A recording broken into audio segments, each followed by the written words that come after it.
You know what makes you do a double take? What's that? Hearing that the CEO of UnitedHealth Group, the largest health insurer in the U.S., has suddenly resigned.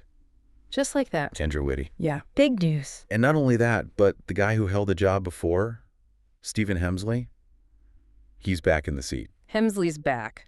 It really feels like a pretty significant moment in the healthcare world, doesn't it? Absolutely. I mean, UnitedHealth Group isn't just some standard insurance company, right? With Optum, they're into everything. Data analytics, pharmacy benefits, even running clinics. Right. And Hemsley's return is key because, well, he basically built that diversified structure. His time from 2006 to 2017, that's when they became this huge conglomerate. Exactly. He shaped what they are today. Yeah. And that's exactly what we're going to unpack for you. Why this sudden change? What could it actually mean for UnitedHealth? And maybe more importantly, for the rest of us navigating healthcare. You want the quick but thorough take on these big developments, so let's dive right in. Okay, so the official line for Witty's departure was personal reasons. The usual phrase. Right. But when you look at the context, the news reports, what investors are saying, Uh-huh. it really looks like those personal reasons landed right alongside some serious investor pressure and, well, operational chaos. No kidding. And the financials seem to be a massive part of it. They missed quarterly earnings in April. First time in over 15 years. For a company this size, yeah, that's a big deal. And then they didn't just tweak the 2025 profit forecast, they pulled it.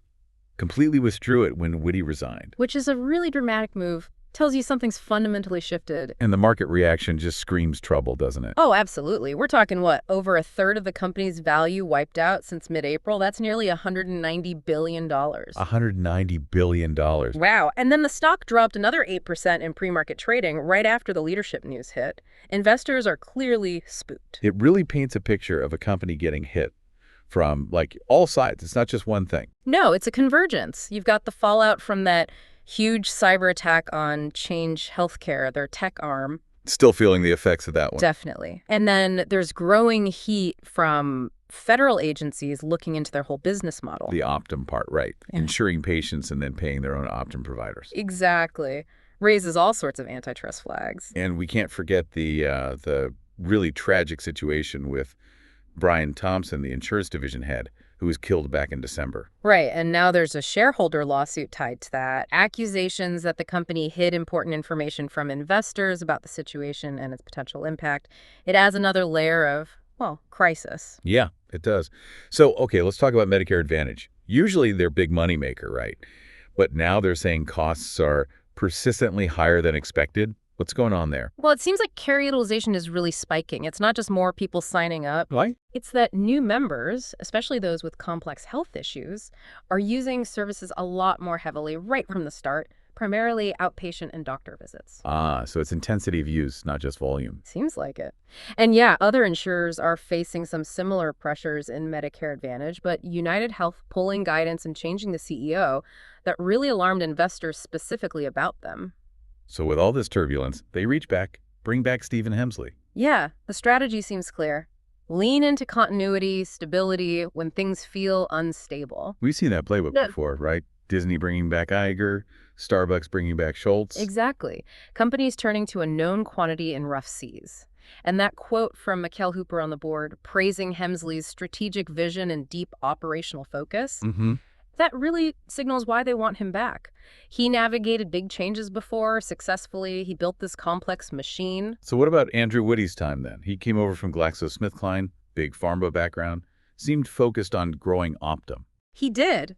Optum definitely expanded under his watch, but as we're seeing, his tenure ended up being defined by managing one crisis after another. The cyberattack, the regulatory heat, the fallout from Thompson's death. Yeah, and then this unexpected hit on the Medicare Advantage financials seems to have been perhaps the final straw. And this isn't just a UnitedHealth story, is it? It's sending ripples across the whole sector. Oh, for sure. You saw stocks dip for Humana, CVS Health, Elevance Health. So competitors are getting nervous too. Yeah, because UnitedHealth's problems are making investors question the whole Medicare Advantage model again. And government reimbursement rates. Is this golden goose maybe not so golden anymore? That's the fear. Let's dig into that regulatory scrutiny a bit more. The Department of Justice investigation. What's the core issue there? It boils down to that integrated model. UnitedHealth insures you, and UnitedHealth's Optum employs the doctor you see or the clinic you visit. The DOJ is asking, does that give them an unfair advantage? Does it stifle competition? Does it ultimately harm patients or inflate costs because they control both sides? Yeah, fundamental questions about market power. Exactly. And then layer on that shareholder lawsuit we mentioned. The accusation is that the company wasn't upfront about how certain policy changes, maybe aimed at approving more claims initially, could actually hurt their bottom line later. Witty did mention policy changes back in April, contributing to the earnings miss. He did, but clearly investors weren't buying it or didn't feel they had the full picture. Hence the lawsuit and the continued skepticism. Okay, now let's switch gears slightly. What are individual investors saying? We peeked into a Reddit thread, dividends. Sounds like things are pretty heated over there. Intense is a good word. People are obviously reacting to the stock price collapse. You see comments about it dropping 15% in half an hour at one point. Wow. And being down like 45% over the last month. It's dramatic. And these were people who saw UnitedHealth as a rock-solid blue chip stock, right? Exactly. That's the sentiment coming through. People saying they thought it was a steal at $380 just weeks ago. Now there's this feeling like, okay, the market's finally showing the truth about the company's situation. Some are even trying to call a bottom. Looking at charts, maybe $260 is the support level. Yeah, technical analysis chatter. And interesting comparisons, like someone mentioning Pfizer and how its vaccine boom faded, drawing a parallel to a seemingly safe stock hitting unexpected trouble. It just shows, doesn't it? Even the giants can stumble. Absolutely. And the Reddit discussion also brings up that shareholder lawsuit again. Some users are basically saying, are they lying about their numbers? There's mention of an LM lawsuit, which seems to relate to a specific case, maybe involving Luigi Mangione potentially connected to claim denials or handling. And someone even claimed UnitedHealth has a team just monitoring social media for mentions of that specific suit. Yeah, if true, that suggests they're pretty worried about its implications. There was also some talk about Optum changes hurting them, like people pulling money out of HSAs, health savings accounts. There was that theory floated, yeah. But interestingly, someone identifying as an actuary pushed back. Oh, how so? Said the total amount in HSAs is probably too small mathematically to really move the needle for a giant like UnitedHealth. They pointed to bigger potential issues: clinician pay, Medicare reimbursement rates, maybe risk on the insurance exchanges, even write-downs on commercial real estate holdings. So focusing on much larger financial levers. Right. Provides a bit more perspective beyond just customer actions. And this ties into the bigger debate on Reddit. Is UnitedHealth messing up internally, maybe hiding things? Or is this just the whole industry hitting a rough patch, higher utilization, weaker government payments? That seems to be the core question. Definitely. And concerns about their operations are popping up too. Someone mentioned UnitedHealth having a higher claim denial rate than competitors. Oof, that's not a good look. No. And you see anecdotal stories cropping up, former customers talking about denied claims, delays getting approvals, impacting their actual medical care. It raises questions about sustainability, especially now they're under such a microscope. So it all circles back. Can we still call UnitedHealth a blue chip? Is it still that reliable investment? That's what investors are grappling with. And you even see worry about a potential dividend cut if the financial pressure keeps up. Plus, the head of Optum Health was also replaced recently, right? Adds to the feeling of major shifts happening internally. Yeah, it really does paint a picture of a company facing a complex storm on multiple fronts. It's affecting their finances, their reputation, investor confidence, everything. Okay, so let's briefly touch on the official statements from UnitedHealth Group itself. Yeah. What do they actually say? Well, the press release framed Witty's departure as his decision, citing those personal reasons. Hemsley, in his statement, thanked Witty and immediately tried to reassure investors, reaffirming a commitment to long-term annual growth, aiming for that 13% to 16% range again. So projecting confidence, looking ahead. Exactly. Hemsley emphasized the tremendous opportunities to grow and the goal to return to our long-term growth objective, trying to frame this as a temporary setback. And Witty's statement. Fairly Standard called it a tremendous honor to have led the company.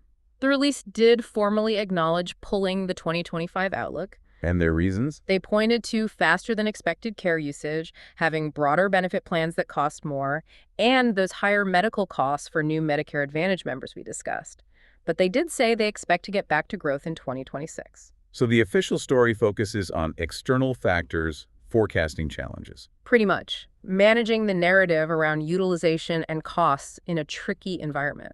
And quick mentions from outlets like The Street, Insurance Newsnet, their headlines hammer the stock drop, Witty leaving, the pulled forecast. Yeah, and emphasize that UnitedHealth execs are blaming higher healthcare costs, really capturing that immediate market shock and the company's stated rationale. Okay, so let's wrap this up.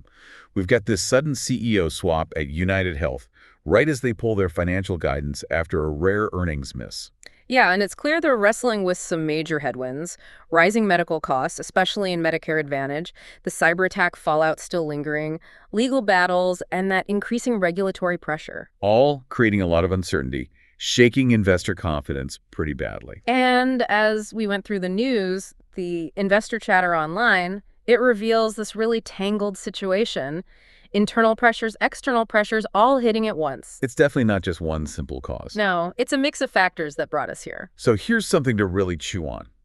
UnitedHealth Group is enormous. Yeah. Its influence on American healthcare is massive. How might these big challenges and bringing back a leader like Hemsley, known for transformation, actually reshape things moving forward? Think about what it could mean for your insurance coverage, for the cost of care, and just the whole ongoing debate about how effective our healthcare system really is.